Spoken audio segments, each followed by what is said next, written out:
जरा सोचिए, अगर किसी इलाके में गवाह बनना मौत का न्योता जैसा हो। अगर दो भाई अचानक गायब हो जाए और महीनों बाद उनकी कहानी पूरे देश को हिला दे।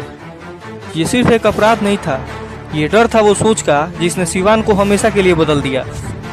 बिहार का सिवान जिला एक समय ऐसा भी था जब यहाँ कानून किताबों में था और जमीन पर चलता था सिर्फ और सिर्फ एक ही नाम, मोहम्मद शहाबुद्दीन।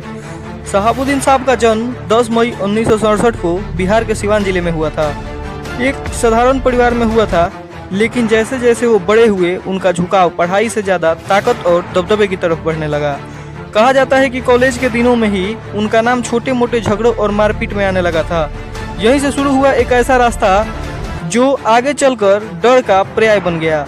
1990 का दौर बिहार में राजनीति और अपराध का एक अलग ही मेल था और इसी समय शहाबुद्दीन ने राजनीति में कदम रखा। उन्होंने जुड़ाव बनाया राष्ट्रीय जनता दल से और धीरे धीरे वो सिवान के सबसे ताकतवर आदमी बन गए।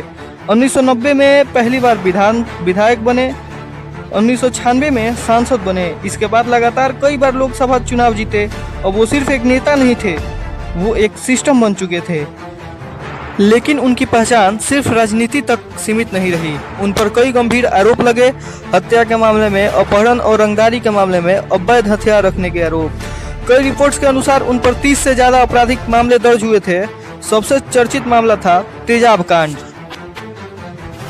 तेजाब कांड की कहानी शुरू होती है दो भाइयों से। स्थानीय स्तर पर एक केस में गवाह माने जाते थे और कहा जाता है कि उनका नाम एक ऐसे मामले से जुड़ा था जो सीधे तौर पर शहाबुद्दीन के नेटवर्क से टकरा रहा था। एक दिन अचानक दोनों भाई का अपहरण हो जाता है, परिवार परेशान हो जाता है, पुलिस के चक्कर लगाने लगता है। लेकिन उस समय का माहौल ऐसा था कि हर कोई खुलकर कुछ बोलने से डरता था। कुछ समय बाद जो जानकारी निकलकर सामने आई उसे पूरे देश को हिला दिया। आरोप लगा कि दोनों भाइयों को मार दिया गया है और उन्हें बेहद क्रूर तरीके से खत्म कर दिया गया। इस मामले में सबसे बड़ा नाम जो सामने आया वो था मोहम्मद शहाबुद्दीन। उन पर आरोप लगा कि इस पूरे घटनाक्रम में उनकी भूमिका थी। जांच शुरू हुई, गवाह सामने आए और धीरे धीरे केस मजबूत होते गया। यह मामला कोर्ट तक पहुंचा, लंबी सुनवाई चली। आखिरकार कोर्ट ने इस केस को गंभीर मानते हुए कड़ी सजा सुनाई। शहाबुद्दीन को इस मामले में दोषी ठहराया गया और उम्र कैद की सजा सुना दी गई। लेकिन इस कहानी का एक और पहलू भी है। चंदा बाबू जिनके बेटों के साथ ये घटना हुई, उन्होंने सालों तक लड़ाई लड़ी न्याय के लिए और यही वजह है कि ये केस सिर्फ एक अपराध नहीं बल्कि न्याय की लड़ाई के रूप में भी माना जाता है।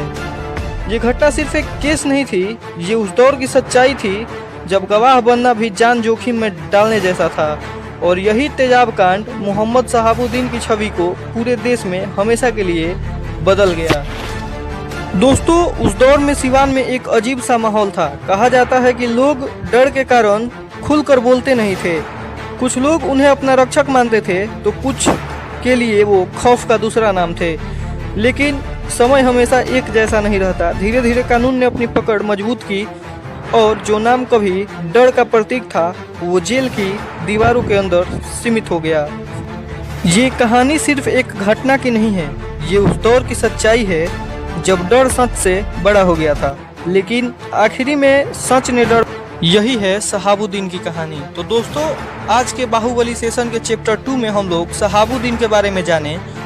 चैप्टर 3 में किस नेता के बारे में जानना चाहिएगा ये कमेंट बॉक्स में जरूर बताइएगा। वीडियो अच्छा लगा हो तो